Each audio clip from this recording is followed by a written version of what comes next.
Hello, listeners. This is Andy Cubis, the producer of Trump on Earth.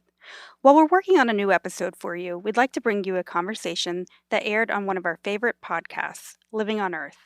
As the planet we call home faces a climate emergency, Living on Earth is your go to source for the latest coverage of climate change, ecology, and human health. It's hosted by Steve Curwood and brought to you by PRX. The episode we're going to play for you features a conversation with Bill McKibben, author of The End of Nature and co-founder of 350.org. In the conversation, he talks about what the divestment movement has achieved so far and how it all began. Also, why racial justice goes hand in hand with the fight for a cleaner environment, and the big takeaways that the coronavirus pandemic has for the climate crisis. We hope you enjoy it. When the establishment is slow to move on a social issue of fairness, campaigners sometimes advocate for the divestment of holdings in companies that they perceive as part of the problem. For years, campaigners opposed to the apartheid regime of South Africa urged university and foundation endowments and other institutional investors to sell their stock in companies that did business with the white supremacist regime. And just as the pressure from the anti-apartheid divestment movement helped efforts to desegregate South Africa, nearly a decade of calls for the divestment of fossil fuel stocks to help address climate disruptions seems to be having an effect as well. Many pension funds as well as university and college endowments have signed on. Some universities, including Cornell and Georgetown, have committed to full divestment within the next 10 years, while others, including Brown and the University of California system, have already pulled nearly all of their investments from fossil fuels. Now, Harvard University says it will take steps to join the divestment movement and be carbon neutral by 2050, as UN scientists have urged, but critics say if Harvard waits until then to reduce its fossil fuel investments, it'll be far too late for the climate. Writer Bill McKibben is the award-winning author of The End of Nature and a co-founder of 350.org, and perhaps the most prominent leader in the fossil fuel divestment movement, and he joins me now. Bill, welcome back to Living on Earth. Hello, Steve. Boy, how many years ago you wrote The End of Nature? 1989? That would be 31 years ago, Steve. Congratulations. And then fast forward to the moment where you start 350.org with some students from Middlebury College. How did this all come together? Well, I spent those years after writing The End of Nature, writing more books and talking all the time about climate and thinking that we were engaged in an argument. It took me way too long to figure out that really we'd won the argument. We were just losing the fight because the fight wasn't about data and reason. It was what fights are always about, money and power. And once I figured that out, that we were going to have to take on the fossil fuel industry, we started trying to build movements because, historically, that's the only way to stand up to money and power on that scale. The 350 was the kind of first iteration of the global climate movement. And now, thank God, we've got Extinction Rebellion and Sunrise Movement and climate striking kids all over the world and on and on and on. How do you feel about all that, Bill? When I need to make myself feel optimistic about the world, that's what makes me feel optimistic. Of course, it's all taken a long time to get going. And in the process, the planet is heated up a lot, and we've begun to see real trauma. What were warnings 31 years ago in The End of Nature are now kind of bulletins from the front line as we watch Australia half burn to the ground or storms like we've never seen before crash into our coasts. So I don't know whether we got started in time or not, but I know that there's now a really powerful fight underway, and we're taking some bites out of the fossil fuel industry.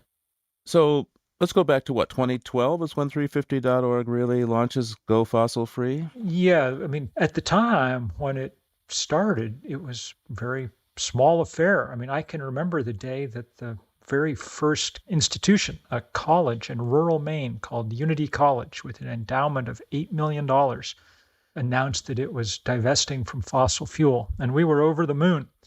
We didn't know that it would grow into $14 trillion worth of endowments and portfolios that have divested in part or in whole, or that it would reach the point where, as that stock guy, Jim Cramer, said on TV in January, No one should invest in big oil anymore. Divestment campaigns just gotten too big. You can't make money anymore out of oil. Should I say congratulations? Well, I got to say, that made me happy to hear because really it's been the political power of the fossil fuel industry that's kept us locked into our current status quo. Their business model literally depends on us not taking climate change seriously. And for years, really for decades, they got away with it. They knew everything there was to know about climate change back in the 1980s and just straight up lied about it. That disinformation campaign has cost us what may turn out to be the crucial 30 years. But at least now people are managing to fight back. So, what do you think enabled the fossil fuel divestment movement to grow despite the uphill battle it has faced? Well, I think there were a couple of things. One was that the kind of math around this became very clear. The divestment movement launched with analysis, some data showing that the fossil fuel industry had 5 times as much carbon in its reserves as any scientist thought we could safely burn. And once we had that data in hand, really everybody could see that if the fossil fuel industry's business plan carried out as they wanted it to, there was no drama, no mystery to this story. The final chapter was written. I think the other thing, though, and maybe most important, was that it let everybody get in the fight. Now, most people don't have a pipeline going through their backyard and they don't live next to a coal mine, but everybody is in proximity to a pile of money someplace. A university endowment, a city pension fund, a church retirement fund. And those were precisely where people mobilized. You know, as I say, it started one small college in Maine, but by last year we were, the University of California system divesting $126 billion pension and endowment fund, or the Republic of Ireland divesting all its public accounts, or the city of New York divesting its $200 billion pension fund. So not only has it been a question of money, it's also been a question of many of the most important institutions on earth being forced by activists to break ties with this industry, to say we no longer want to participate with an industry that's wrecking the planet. Of course, one of those activists is Bill McKibben, you. And as I recall, it's about 2012, you start this tour of college campuses that you labeled Do the Math. But in fact, who really led this movement of fossil fuel divestment? Well, an awful lot of it was young people. That's who's been at the forefront of the climate movement all along. And there they were in college, a lot of them working hard on fossil fuel divestment. And really, Steve, one of the best outcomes of this whole thing is that those exact same people, when they graduated from college and wanted to keep working, went on to found the Sunrise Movement, and they're the ones who brought us the Green New Deal. So, for instance, Varshini Prakash, who is the executive director of the Sunrise Movement and really the lead spokesman, I think, for the Green New Deal, she was the same young woman who divested University of Massachusetts during her undergraduate years. So one of its many uses was as a terrific training ground for some of the best activists in the country. Now, Bill, tell us, what exactly does divestment look like? What exactly does a university or a pension fund or a foundation need to do to cleanse itself from investments in the fossil fuel industry? Well, at first it was a little bit hard for places to do it because investment advisors and things didn't know how to do it. They said, oh, it's impossible. Where all our funds are mingled. You're in index funds. It's so hard to get out. But relatively quickly, all kinds of funds sprung up that made it easy for people to get out of fossil fuel. So really, all it takes is your investment advisors making a committed decision to sell those stocks over the course of a few years. And one of the things that made it much easier was that pretty soon there was not only a strong moral case, there was also a strong financial case. The institutions that divested from fossil fuel really did well financially because the fossil fuel industry has been the worst performing part of our economy. And for good reason. A, their product is destroying the planet, so that attracts regulatory pressure.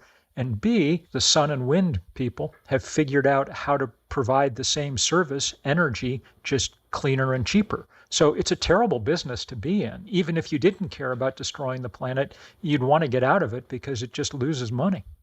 So, how has the divestment movement played out for the fossil fuel industry? Well, they've hated it from the beginning. And it turns out it wasn't just what we kind of thought at the start, that we were taking away their social license. That's been very effective. There's nothing that's been more effective in spreading the news that their business model equaled disaster for the earth. But it has reached a size and scale where it's begun to cause them real financial problems. I told you before that Jim Cramer had said on his, stock picking program that this was the reason that big oil was no longer a good investment. Shell said in their annual report last year that it had become a material risk to their business, which is good since Shell's business is a material risk to the planet. I mean, when the coal industry went begging to Congress for a bailout at the beginning of the COVID crisis, they listed divestment as one of the reasons they couldn't raise money on their own. How interesting did you find it during these discussions at universities that economic argument that these endowments were at risk because of what was happening with fossil fuels for many years seemed to fall on deaf ears? Well, here's the interesting thing about universities in particular. Their boards of trustees, I think if you go back 40 or 50 years, they were mostly made up of kind of eminent people with the occasional rich guy there, in order to write some checks. But now they're mostly made up of just rich people. And if you look at where the money is in our strange, twisted economy, that mostly means people out of Wall Street. So it was hard for them to deal with the fact that people were calling to account the notion that investment could be a real force for evil on this planet. And it took them a while to wrap their heads around that. In fact, it took their students shouting at them over and over and over again before it finally began to get through. And it hasn't gotten through everywhere. I mean, there are universities, and Harvard's probably the best example, that just obstinately refuse to do this, I think basically because they're worried that some ancient old alum sitting in his overstuffed leather chair is going to read a nasty article about it in the Wall Street Journal and, give one less squash cord in his will or something. Why is Harvard's recent carbon neutrality by 2050 announcement controversial for many activists? And how do you personally feel about their decision? And of course, I should mention that in full disclosure, it's kind of personal for both of us as we spent our undergrad years there. I don't think that Harvard's announcement's controversial for activists. I don't know anybody who's anything but disgusted by it. I mean, look, Harvard has long since forfeited the idea that they're going to be a leader in any of this stuff. And now they're not even willing to be a follower. Announcing that you're going to do something in 2050 at this point. Steve, you know the science of all of this well enough to know that that's not very helpful. The game will be decided long before then. We need people stepping up and acting now. And I got to say, Harvard has been a tremendous disappointment. But whatever. The rest of the world is going on around them. The other Ivies are, many of them, busily divesting. The biggest universities on the planet are divesting, like the UC system. And the same day that Harvard made its announcement that it was going to wait till 2050, the only institution with more prestige and status, Oxford, said, we're all in with fossil fuel divestment. So I'll take that. So what are the rationales that universities have given for their decisions once they do decide to divest from fossil fuels? Well, once they make the decision, they've been able to join with students in saying, we very much want to take a stand about climate change. I mean, we're in the business of preparing students for the future. It's a wonderful business to be in. But that implies not only that you prepare the students well, but that there's a future for them to exist in. And it doesn't make sense to be training people to go off and do 1,000 interesting, wonderful careers, and at the same time building a world where all those students are going to be doing in 40 years is some kind of, emergency response, because that's all we're going to be doing as a society. So I think it's really liberating for institutions to say, you know what, we're on the same side as our students on this. And we've understood that they have moral authority here because they're going to be dealing with this long after we trustees are in the grave. Well, let's just go back to Harvard for a moment on that point. Not only students, but faculty at Harvard Say, looking at sea level rise, some of the Harvard campus could be underwater not so long from now. Yep. And this is one of the things, of course, that makes it so galling that these institutions, some of them continue to invest in fossil fuel. It's in the research labs of these universities that we found out about climate change. That's how we know what's going on. And so it's just crazy making that they refuse to take that seriously. So, what's next for the fossil fuel divestment movement, do you think?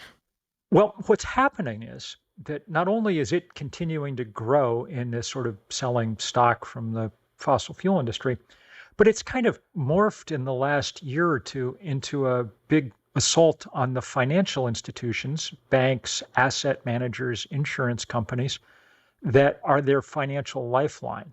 We're calling this Stop the Money Pipeline. It's a big coalition of environmental groups from the Sierra Club and 350 to, many, many, many groups.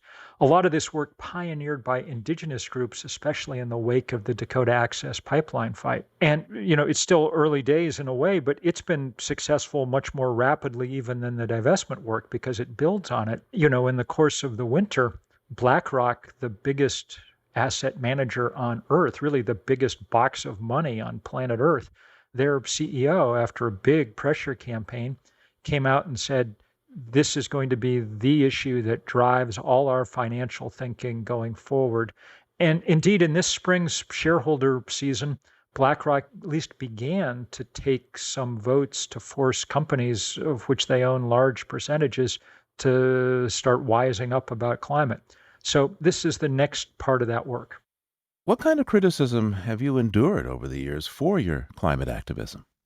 Oh, as one would expect when one's taking on the most powerful forces in the world, that they're not going to like it. So there have been plenty of people who have gone after me in one way or another, but those kind of things come and go. What endures is the incredibly stark fight that we're in.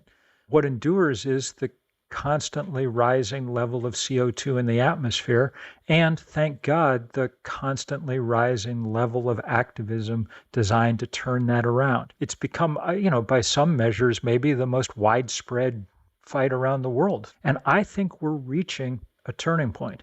I think that the political power of the fossil fuel industry has begun to wane after a century or two of waxing. And our job is to accelerate that, to push hard for really rapid change. Bill, back even in 2016, you were closely involved with Bernie Sanders' campaign for president. With your wisdom and perspective looking ahead at this electoral season, what do you see? What should be done? I don't think there's ever been a clearer election than we've ever faced now. And that's not because, Joe Biden is the single greatest champion of all good things that there ever was. He's not. But it's because it should be clear to any thinking human being that we simply cannot stand another 4 years of Donald Trump. Not on 1,000 different counts, but climate's one of the most obvious. I mean, look, this guy pulled the country that put more carbon into the atmosphere than any other out of the only international effort, the Paris Climate Accords, to do anything about it. He's done a lot of shameful things in his presidency, but that's pretty near the top of the list. So I can't imagine how important it is that we get things done between now and November. And then after November 3rd, the good thing about electing half decent people to run things is then you can go and put pressure on them to do the right thing. That's what we did with Barack Obama around the Keystone Pipeline. It doesn't do any good to go try and pressure Donald Trump. What does he care? How do you see the issues of climate action and divestment from fossil fuels relating to this present moment of reckoning with systemic racism and police brutality? Well, I think that the links are tight and close and important. How did this start, Steve? It started with a cop kneeling on a guy's neck and him saying, "I can't breathe." But it's not the only reason that people in our poorest and most vulnerable communities can't breathe. It's exactly the same communities that deal with police brutality all the time that also are most likely to have coal-fired power plant and the air filled with particulates. It's no accident that African Americans have an asthma rate 3 times that of the general population. And truthfully, this plays out all over the world.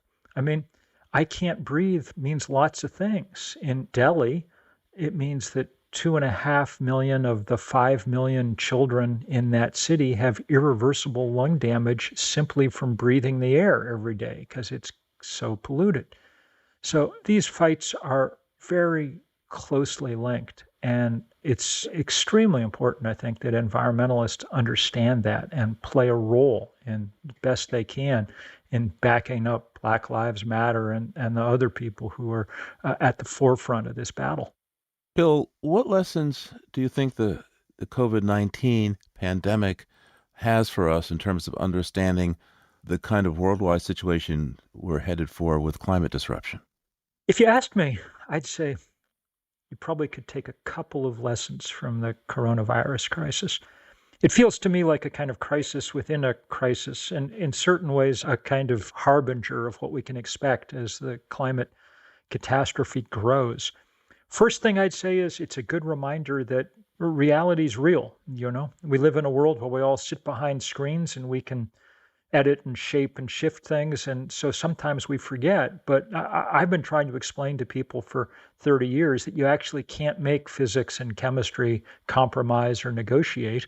The microbe is telling us the same thing about biology.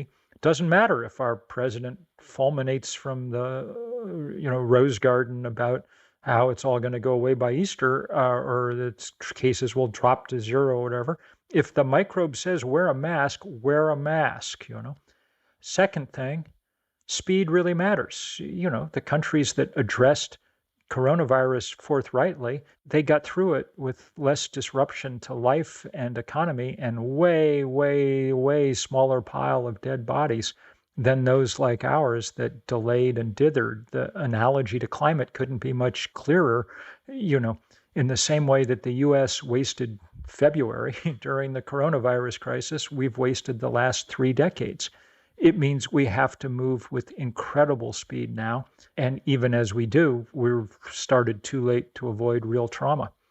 And I think the third thing, probably the most important thing is, social solidarity really matters. Steve, you and I, we grew up in the political shadow of Ronald Reagan and of the idea that markets were going to solve every problem we faced and so on and so forth.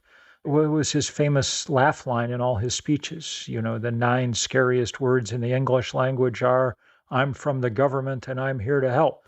Indeed. Ha, ha, ha. It turns out the scariest words in the English language are, we ran out of ventilators, or maybe the hillside behind your house is caught on fire. And these are not things that you're going to solve by making yourself rich. These are things we solve together or not at all. And so I hope that we come out of the coronavirus crisis and out of this way overdue uprising around racial justice with a reminder, with a refreshed understanding that we're either going to work together to solve our problems or we're not going to solve them. Bill McKibben is a writer, activist, and co-founder of the climate advocacy group 350.org. As always, Bill, thanks so much. What a pleasure to get to talk with you as always. That was Steve Curwood, the host of Living on Earth, talking to Bill McKibben, the author of The End of Nature and co-founder of 350.org. You can find Living on Earth on your favorite podcast platform. And there's more information on our website, trumponearth.org. Thanks for listening. We'll have a new show for you in a couple weeks.